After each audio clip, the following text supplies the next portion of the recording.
Good morning to all of you. Last પીરિયડની અંદર આપણે શેર હપ્તાનો અર્થ અને તેની જોગવાઈ વિશે ડિસ્કશન કરી ગયા. શેર હપ્તો એટલે શું? તો કે કંપનીએ શેરની જે મૂળ કિંમત નક્કી કરી હોય તેમાંથી અરજી અને મંજૂરીની રકમ મંગાવ્યા પછી જે બાકીની રકમ હોય એ બાકીના રકમ પણ નાના નાના ભાગ કંપની કરીને તમારી પાસે રકમ મંગાવે અને એ જે રકમ તેને કહેવામાં આવે છે શેરના હપ્તા. ધ્યાન રાખજો, અરજી અને મંજૂરી દ્વારા મળેલી રકમ હપ્તા કહેવાતી નથી. ત્યાર પછી જે વધે રકમ એના તમે જે કંઈ ભાગ કરો એને શેર હપ્તો કહેવાય છે. શેર હપ્તાના નિયમો પણ જોઈ ગયા મંગાવવાના, કે સમાન ધોરણે હોવા જોઈએ, બધા પાસેથી એક સરખી રકમ મંગાવવાની, 2 હપ્તા વચ્ચે મિનિમમ 1 મહિનાનો સમયગાળો હોવો જોઈએ. શેર હપ્તો મંગાવતી વખતે ફેરબદલી અને મતાધિકાર બંધ કરવામાં આવે છે.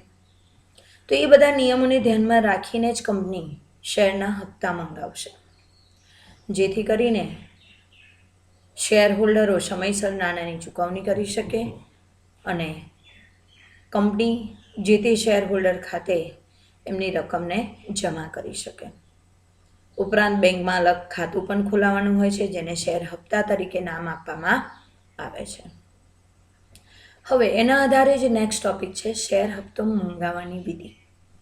લાસ્ટ પીરિયડમાં આપણે એવું જોયું કે કયા નિયમો ધ્યાનમાં રાખવાના છે મંગાવતી વખતે, પણ હવે જ્યારે મંગાવવાના હોય ત્યારે કેવી રીતે મંગાવાય? કેમ તો કે શેર હોલ્ડરો તો અલગ અલગ વિસ્તારમાં ફેલાયેલા હોય છે, અલગ અલગ જગ્યાએ વહેંચાયેલા હોય છે.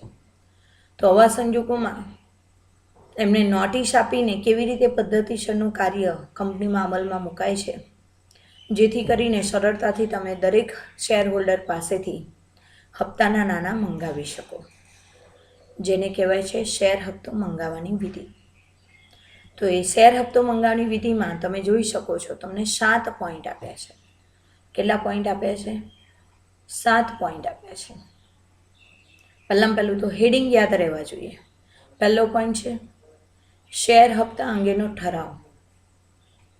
શેર હપ્તા અંગેનો ઠરાવ એટલે કે સંચાલક મંડળની, એના નિયમમાં આપણે જોઈ ગયા હતા કે સંચાલક મંડળની તમારે લેખિતમાં મંજૂરી લઈ લેવાની, અને એ જ્યારે તમે મીટિંગ બોલાવો સંચાલક મંડળની શેર હોલ્ડરની, તો એની અંદર જ નક્કી કરવામાં આવે કે હપ્તો ભરવાની મુદત કેટલી આપવી છે અને સૌથી છેલ્લી તારીખ કઈ રહેશે. બેંકમાં ખાતું ખોલાવવાનું છે, હપ્તા જમા કરાવવાનું, રકમ જમા કરાવવા માટેનું, તે બધી પ્રક્રિયા સૌથી પહેલાં શેર હપ્તા અંગેના ઠરાવમાં કરી દેવામાં આવે. ત્યાર પછી જ કંપની તમારી પાસેથી નાણાં મંગાવવાની નોટિસ લખી શકશે, કારણ કે તારીખ, રકમ,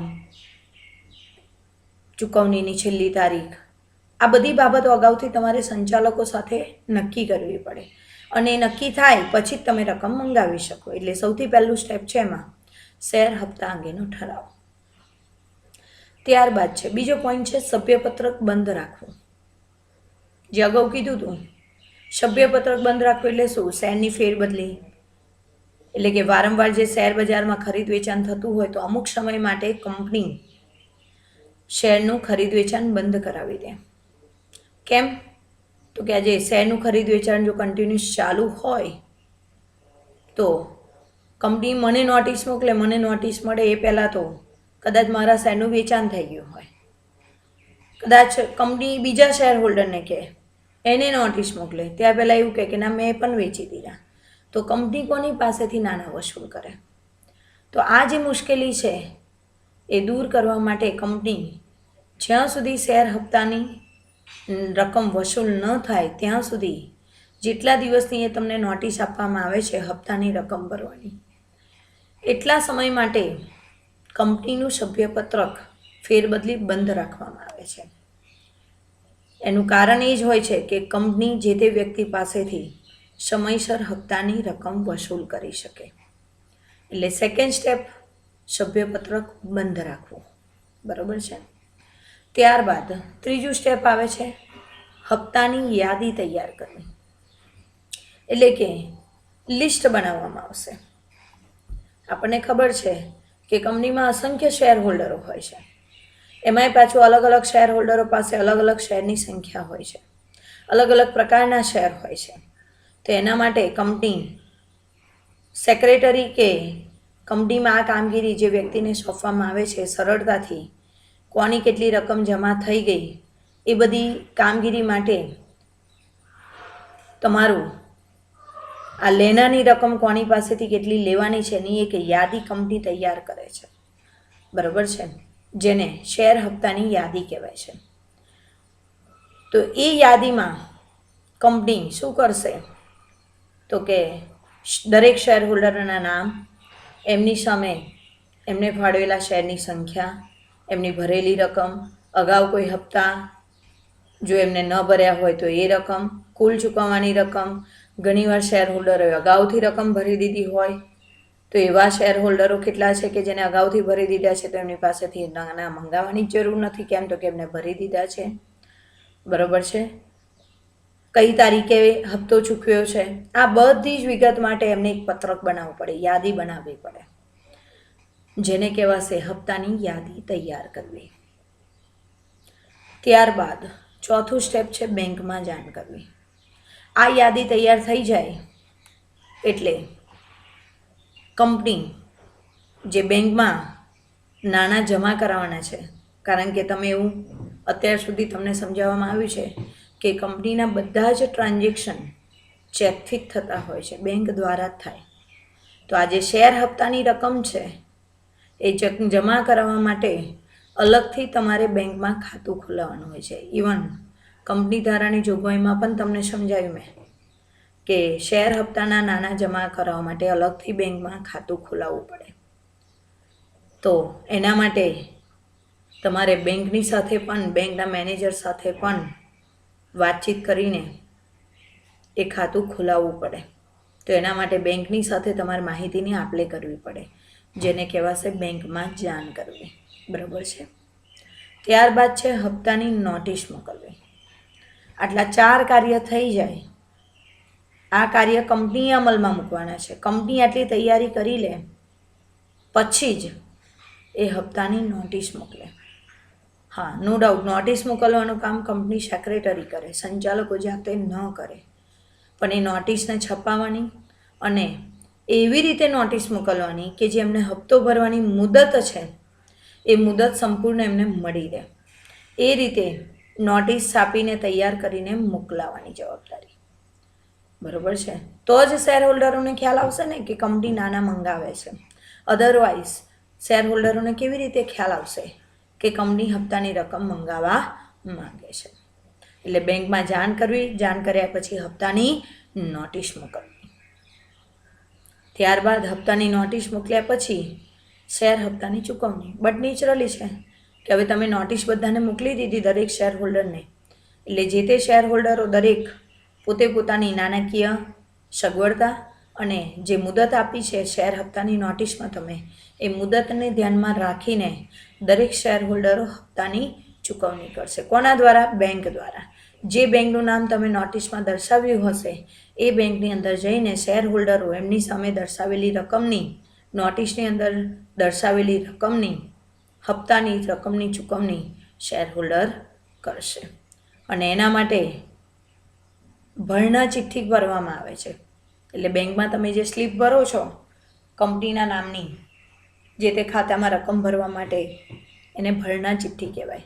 એ ભરણા ચિઠ્ઠી દ્વારા નાણાં બેંકમાં ભરવામાં આવશે અને બેંક એ જે તમારી 14 દિવસની કે 21 દિવસની મુદત આપી હોય એ મુદત પૂરી થાય એટલે બધા શેર હોલ્ડરોના આવેલા નાણાં કંપનીને ટ્રાન્સફર કરી આપવામાં આવતા હોય છે. એટલે કંપની વતી શેર હપ્તાના નાણાં બેંક જ ઉઘરાવે છે. અને લાસ્ટ છે હપ્તા પત્રકમાં નોંધ કરવી, જે અહીંયા ઓલરેડી આપણે કીધું હતું કે કંપનીએ એક હપ્તાની યાદી તૈયાર કરી હોય છે, કંપની પાસે એક લિસ્ટ બનાવેલું હોય છે. તો જેવું તમારી હપ્તા ભરવાની મુદતની છેલ્લી તારીખ પૂરી થાય એટલે બેંક એક લિસ્ટ બનાવીને કે કયા શેર હોલ્ડરે હપ્તાના નાણાં કઈ તારીખે ભર્યા એની એક યાદી બેંક તૈયાર કરે અને કંપનીને મોકલી આપે, અને કંપની એના આધારે તમારું જે આ તૈયાર કરેલી હપ્તા યાદી છે, લિસ્ટ છે, એની અંદર એ નોંધ કરે, અને એના આધારે કંપની પણ અભ્યાસ કરી શકે છે કે કયા શેર હોલ્ડરે સમયસર નાણાં ચૂકવ્યા છે અને કયા શેર હોલ્ડરે સમયસર નાણાં ચૂકવ્યા નથી, અથવા તો કોના હજી શેર પરના હપ્તા મળવાના બાકી છે. એ બધી માહિતી કંપની આ હપ્તા પત્રકમાં નોંધ કર્યા પછી એની યાદી તૈયાર કરી શકે છે.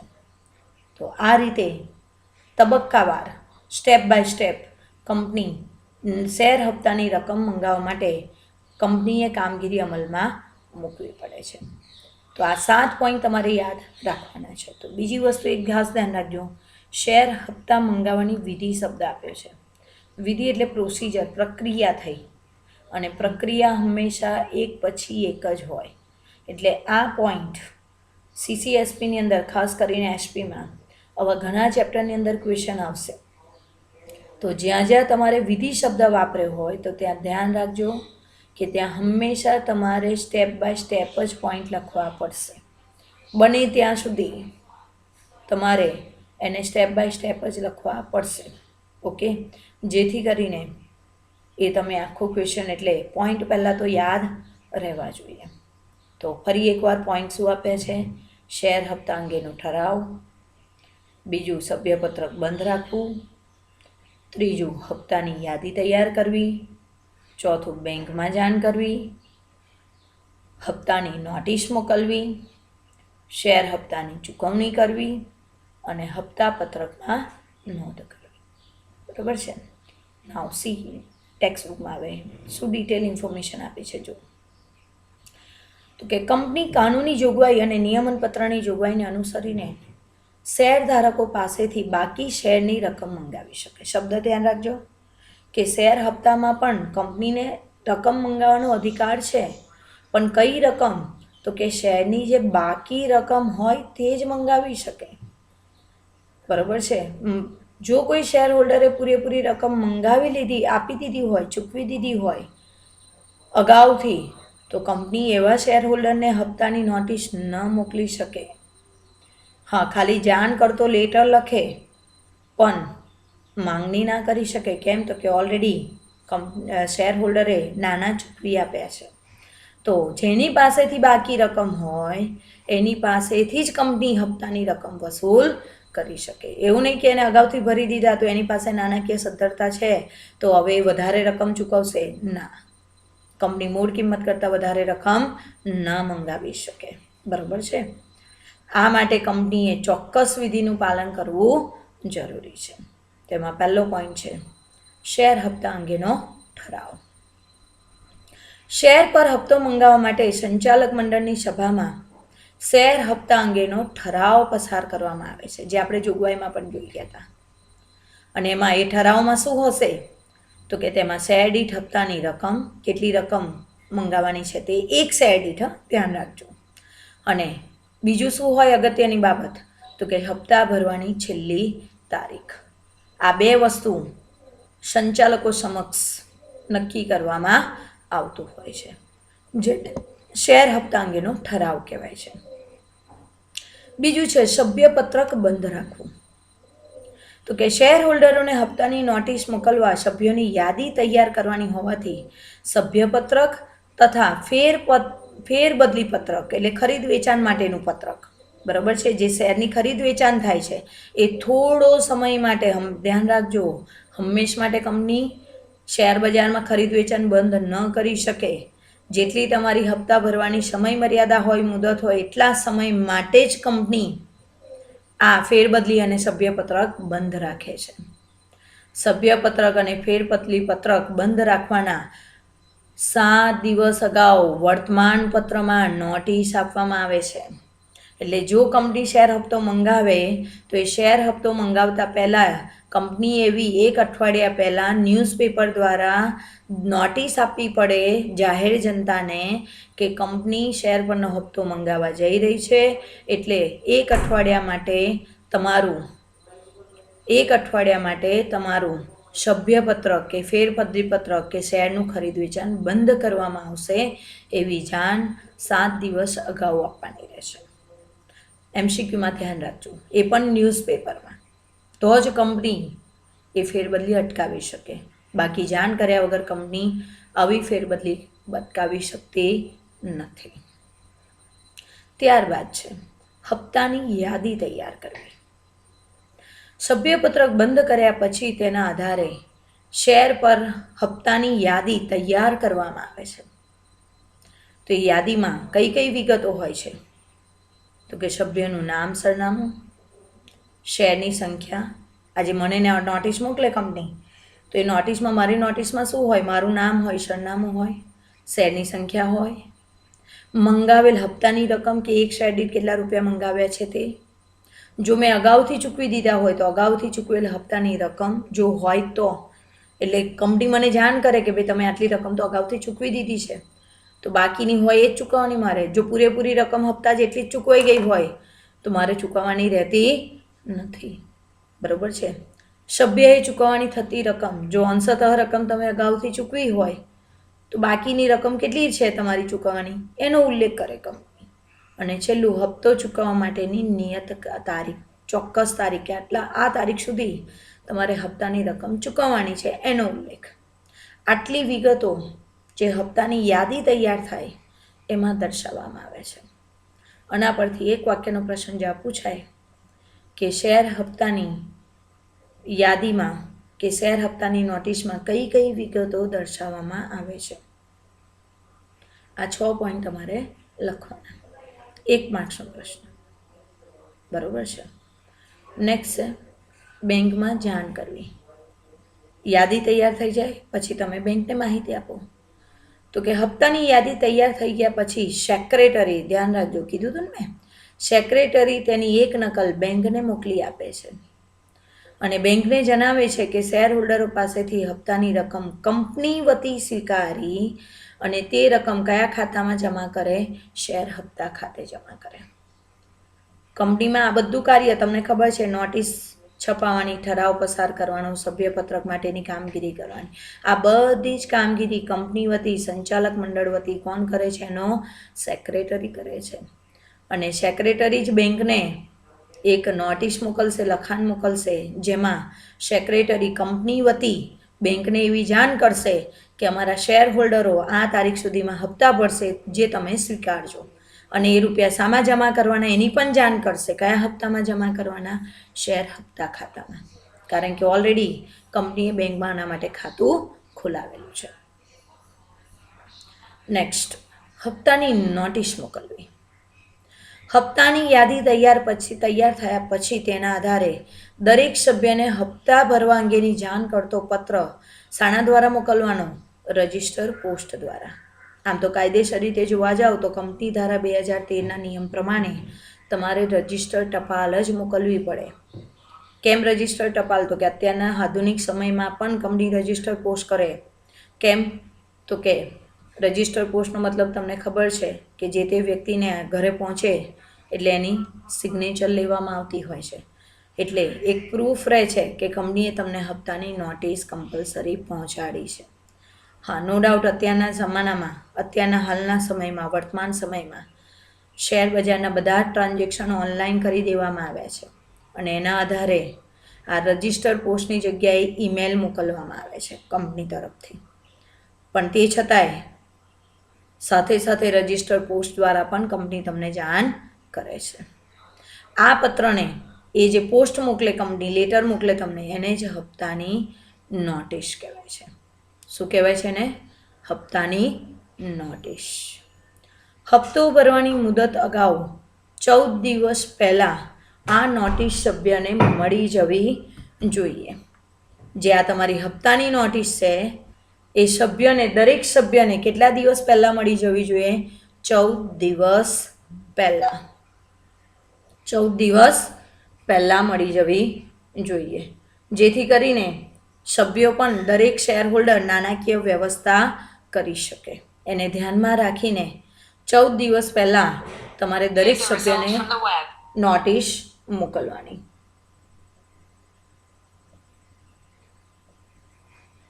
નેક્સ્ટ છે શેર હપ્તાની ચૂકવણી. નેક્સ્ટ છે શેર હપ્તાની ચૂકવણી. તો ચૂકવણી માટે જો શું કીધું છે,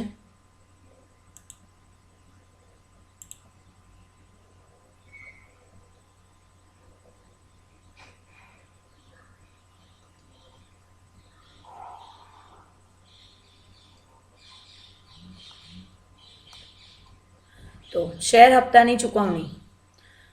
શેર હોલ્ડરો હપ્તાપત્ર મળ્યા પછીની જે દિવસે તમને નોટિસ મળે, ધ્યાન રાખજો ત્યાર પછીની 14 દિવસની મુદત હોવી જોઈએ. બરાબર છે. એટલે હપ્તાપત્ર મળ્યા પછીની તારીખથી 14 દિવસની અંદર બેંકને હપ્તાની શું કરે છે, રકમ ચૂકવે છે. બેંક આ રીતે મળેલ શેર પર હપ્તાના ખાતામાં એ રકમને શું કરશે, જમા કરશે.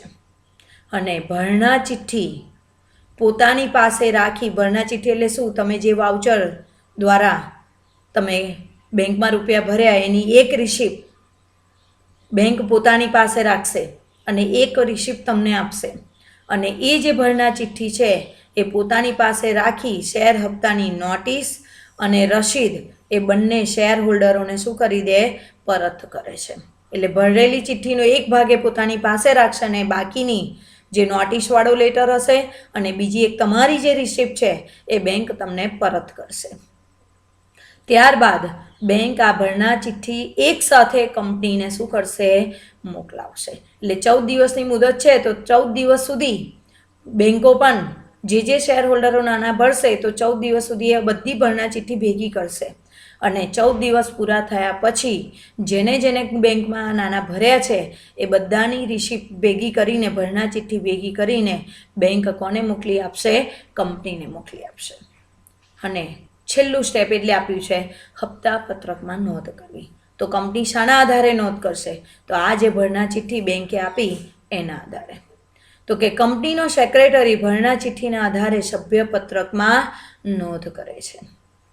કેટલા સભ્યોનો હપ્તો ભરાયો છે અને કયા સભ્યના હપ્તા બાકી છે એના ઉપરથી એની એક યાદી તૈયાર કરી કોની સમક્ષ રજૂ કરવાની, સંચાલક મંડળ સમક્ષ. તો પછી આ યાદી તૈયાર કોણ કરશે, તો કે સેક્રેટરી. તો કે સેક્રેટરી બેંક પાસેથી જે ભરણા ચિઠ્ઠી મળે એના આધારે જે આગળ તમે હપ્તાની યાદી બનાવી છે એની અંદર કેટલી રકમ કઈ તારીખે જમા થઈ એની નોંધ કરે. અને ત્યાર પછી સેક્રેટરી એના આધારે એવું નક્કી કરે કે કેટલા શેર હોલ્ડરે હપ્તા ભર્યા છે અને કયા શેર હોલ્ડરે હપ્તા ભરવાના બાકી છે. એનું એક અલગથી લિસ્ટ બનાવવામાં આવે અને એ લિસ્ટ કોને રજૂ કરવાનું, સંચાલક મંડળને. અને સંચાલક મંડળ આના ઉપરથી નિર્ણય લે જે આગળનું તમને જોગવાઈમાં સમજાયું હતું કે કદાચ લેટ પેમેન્ટ થાય તો વ્યાજની વસૂલાત કરવી, કદાચ ઘણા શેર હોલ્ડરો હપ્તા ન પણ ભરે તો એમની પાસેથી હવે એ બાકી રકમની વસૂલાત કેવી રીતે કરવી, એ બધા જ નિર્ણય માટે સંચાલક મંડળ સામે યાદી રજૂ કરીને એની આગળની કાર્યવાહી અમલમાં મૂકવામાં આવશે.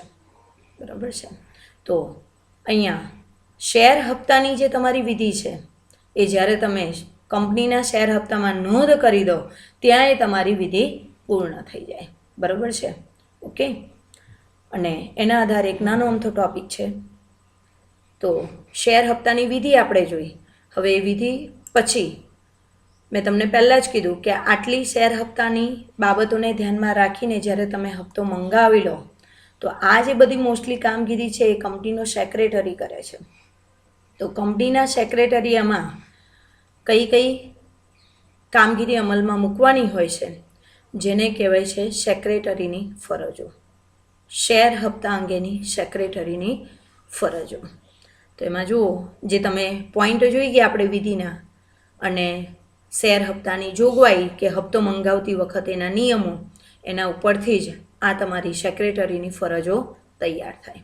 એટલે આગળનો આ ટૉપિક તમે તૈયાર કરી દો, શેર હપ્તો મંગાવવાની વિધિ અને જોગવાઈનો પોઈન્ટ, એટલે ઓટોમેટિક તમે તમારી સેક્રેટરીની ફરજો તૈયાર થઈ જાય. તો જો ફર્સ્ટ પોઈન્ટ શું કીધું છે, શેર હપ્તો મંગાવવા માટે સૌથી પહેલું તો નિયમન પત્રમાં શું હોવી જોઈએ, જોગવાઈ હોવી જોઈએ. જો તમને ખ્યાલ હોય તો જે એના જોગવાઈ જોઈ ગયા હતા નિયમો, એમાં આ પહેલો જ પોઈન્ટ હતો કે નિયમન પત્રમાં ઉલ્લેખ કરેલો હોવો જોઈએ. બીજું, સંચાલક મંડળની સભા બોલાવીને તેમાં શેર હપ્તા મંગાવવાનો શું કરવાનો, ઠરાવ પસાર કરવાનો. શું પસાર કરીશું, ઠરાવ, નિર્ણય કરવાનો સંચાલક મંડળની સમક્ષ કે ભાઈ કઈ તારીખે કેટલા દિવસમાં એ બધો નિર્ણય કરવામાં આવશે. ત્રીજું, હપ્તો મંગાવતા પહેલાં સભ્યપત્રક અને ફેરબદલી પત્રક કેટલા દિવસ બંધ રાખવાનું, હજી હમણાં જ ચલાવ્યું તમને, 7 દિવસ અગાઉ બંધ રાખવાનું. એવી જાહેર નોટિસ શામાં આપવાની, ન્યૂઝપેપરમાં આપવાની. બરાબર છે. જે સભ્યએ હપ્તો ચૂકવવાનો છે તેમની યાદી તૈયાર કરવી અને દરેક સભ્યને હપ્તો મંગાવવાની શું મોકલવાની, નોટિસ મોકલવાની. બરાબર. ત્યાર પછી બેંકમાં ખાતું ખોલાવવા જવાનું અને ત્યારબાદ જે ભરણા ચિઠ્ઠી, અમને છેલ્લો પોઈન્ટ સમજાયો કે ભરણા ચિઠ્ઠીના આધારે કંપનીએ જે હપ્તાપત્રક બનાવ્યું છે એ બનાવવાનું અને એમાં કેટલા જણે હપ્તા ભર્યા છે અને કેટલા જણ બાકી છે એની યાદી તૈયાર કરીને કોની સમક્ષ મૂકવાની, સંચાલક મંડળ સમક્ષ. બરાબર છે ને એ પોઈન્ટ? બરાબર. એટલે જે વસ્તુ તમે શેર હપ્તાની વિધિમાં ભણ્યા અને એમાં જે કામગીરી કીધી છે એ બધી જ કામગીરી સેક્રેટરીએ જ અમલમાં મૂકવાની હોય છે. સંચાલક મંડળ તો ફક્ત એના નિર્ણય લેતા હોય છે. ઓકે, તો અહીંયા તમારો ટોટલી શેર હપ્તાનો પોઈન્ટ પૂરો થાય છે. બરાબર છે. તો આ પણ તમને એક્ઝામમાં શોર્ટ નોટ તરીકે, બરાબર છે, અથવા તો ટૂંકા પ્રશ્નોની દ્રષ્ટિએ તમને આવો ક્વેશ્ચન વારંવાર પૂછાતા રહેશે, એવું ધ્યાન રાખજો. બરાબર છે. આના પછીનો નેક્સ્ટ કન્સેપ્ટ છે શેર જપ્તી, જે આપણે બીજા વિડીયોમાં અભ્યાસ કરીશું. Okay, good day, good bye.